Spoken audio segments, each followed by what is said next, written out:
US Congress pushed tough new sanctions on Russia that could even target Iran. Ukraine is accelerating its high-tech defense capabilities. Europe plans huge aid and integration of Ukraine into European defense. Here's the latest, so you will be in focus. Subscribe and stay tuned. US Congress is set to push a bipartisan bill to strengthen sanctions against Russia, Senator Lindsey Graham announced on X. He noted that the restrictions could also affect countries like Iran that support Moscow. According to Reuters, President Trump is ready to sign the sanctions bill against the Russian Federation, provided he retains the final say over the implementation of the restrictions. More details coming up from Kristina Dombrovska.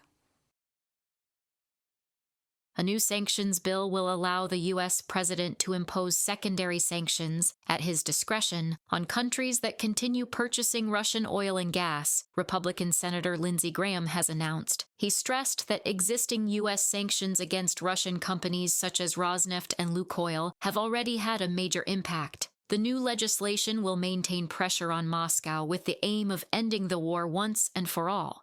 I am very pleased that with President Trump's blessing, Congress will be moving on the overwhelmingly bipartisan Russia sanctions bill that will provide President Trump with more tools to end the bloodbath in Ukraine. I appreciate the strong bipartisan support for this legislation in both the House of Representatives and the Senate. Lindsey Graham, United States Senator, on social network X.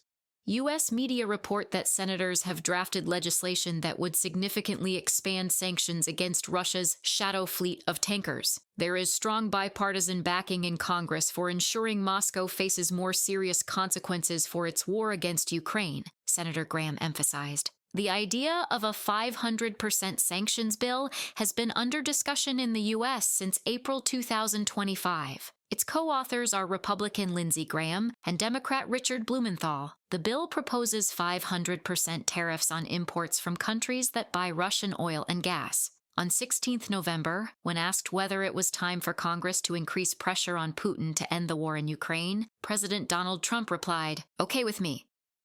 Well, I hear they're doing that, and that's okay with me. They're passing legislation, or the Republicans are putting in legislation that very tough. It's sanctioning, etc., on any country doing business with Russia. They may add Iran to that, as you know. I suggested it.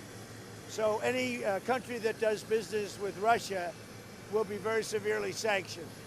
According to Reuters, citing a U.S. official, the White House will insist on guarantees that the president retains ultimate control over Russia-related sanctions. At the same time, the Trump administration continues negotiations with Russia aimed at ending the war in Ukraine. It's always been important to the White House and the president that there's a carve-out in the sanctions package that ensures the president has the ultimate decision-making authority on the sanctions. So, as long as that is included, I think the president would entertain signing the bill. From a Reuters publication, citing a White House representative. The United States has moved into stick mode and should impose new restrictions on Russia, Finnish President Alexander Stubb believes. He is convinced Washington must push forward another round of sanctions to paralyze Russian industry and force Putin to the negotiating table. The best way to bring about a ceasefire is to keep the pressure on the Russian Federation and continue supporting Ukraine. Trump either goes for carrot or for stick. He tried the carrot in Alaska and in his phone conversation with Putin. And when he realized that the Russians are not going to move and they're not interested in peace, he went for stick. The only person Putin listens to is an oligarch. In that sense, if the oligarchs come to the conclusion in Russia that economically this is too complicated, then things might start to happen. Alexander Stubb, president of Finland, in an interview with Politico. Sanctions imposed by Washington on Russia's largest oil companies, Rosneft and Lukoil, are already reducing Russia's revenues, the U.S. Treasury Department reports, citing oil market data. The measures are working as intended, driving down the price of Russian oil and limiting the Kremlin's ability to finance its war against Ukraine. According to the Office of Foreign Assets Control, several key grades of Russian crude have fallen to their lowest prices in years. Nearly a dozen major Indian and Chinese companies have suspended purchases of Russian oil, reported by Kristina Dombrovska, UATV News. Ukraine is accelerating its high-tech defense capabilities.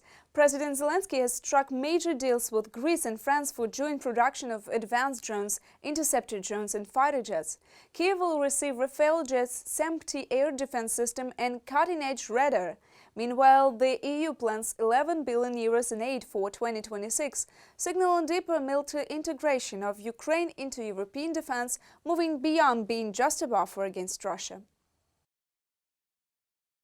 President of Ukraine Volodymyr Zelensky and Greek Prime Minister Kyriakos Mitsotakis have agreed to launch joint production of maritime unmanned systems at Greek shipyards. Funding for the project is already included in Greece's long-term defense procurement program for 2025 to 2036. The drones will be supplied to the armed forces of both countries and will represent an upgraded version of the Ukrainian models that have already proven highly effective in combat, the publication notes.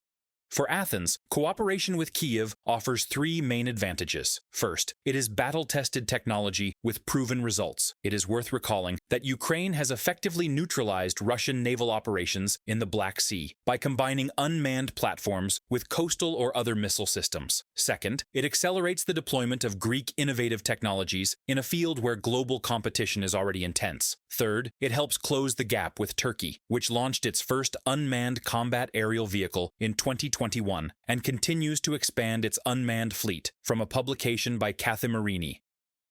On 17 November, Volodymyr Zelensky and French President Emmanuel Macron signed a major defense agreement that provides for joint production of interceptor drones and the development of critical technologies and components for drone manufacturing. In addition, Kyiv will acquire 100 Rafale fighter jets, SAM-T air defense systems, and associated radars. Joint production of aircraft and drones is extremely important for us. We will also use the SAVE program in this area. We also discussed the issue of frozen assets or reparations-backed loans. We very much hope and expect to be able to use them. Our ability to carry out joint projects on Ukrainian soil, particularly concerning drones and fighter jets, is one of the key elements of Ukraine's defense today. It is tangible proof of our desire to support Ukraine. This determination is also important for the Coordination Center for Ukrainian Forces that has now been established in Paris. Ukrainian soldiers could be deployed to help defend the European Union against Russia, but only after a peace agreement between Kyiv and Moscow, EU Commissioner for Defense and Space Andrius Kubilius has said. Europe is determined to integrate Ukraine as closely as possible into its own defense policy and no longer regards it as merely a buffer state against Russia. We are now seeing political decisions that really do provide direct military and energy support, and they are designed to last 10 years or more. Remember the 28 bilateral security agreements, which were also concluded for 10 years, and the century-long agreement with the United Kingdom. Every step in this direction clearly shows that the Russian Federation will definitely not be able to take Ukraine or Europe by force.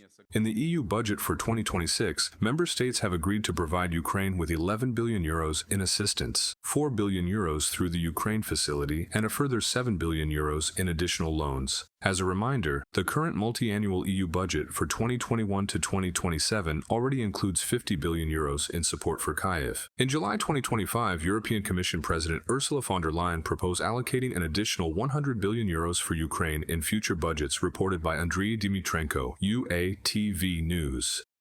What's your take on all this? Share your thoughts below. This is UATV. Stay sharp, in focus, and stay safe.